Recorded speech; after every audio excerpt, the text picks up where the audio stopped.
Hey guys, welcome back to Daisy Cottage Studios. I'm going to be showing you today how to do the pie crust portion of your pumpkin pie banner.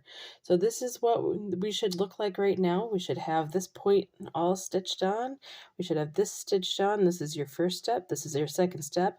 So now we're going to show you your third step, which is working on the crust.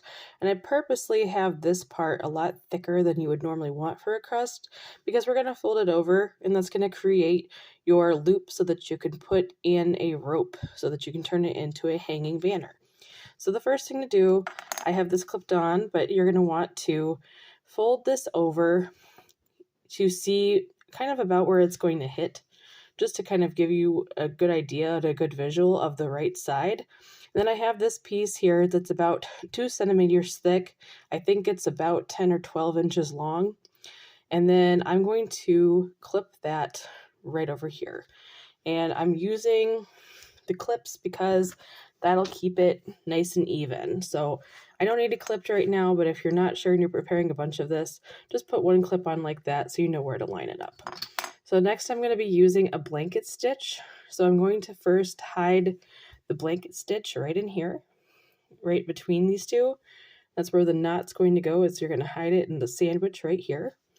And then you're just going to blanket stitch a few across, and I would do probably 2 or 3 blanket stitches, and then you're going to do your fold. So to do a blanket stitch, you're first going to loop it through. So let me see if I can do a couple so I can get going. So here's one. You go through both pieces, you pull it through until you have a loop, and then you go back through the loop with your thread, and that creates this nice top edge.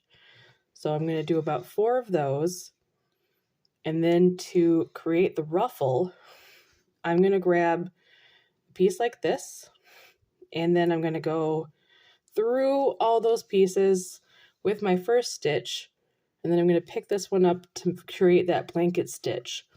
And then I'm going to make sure I have maybe like 1 or 2 stitches through all of those folds. And that's going to help create that ruffle look.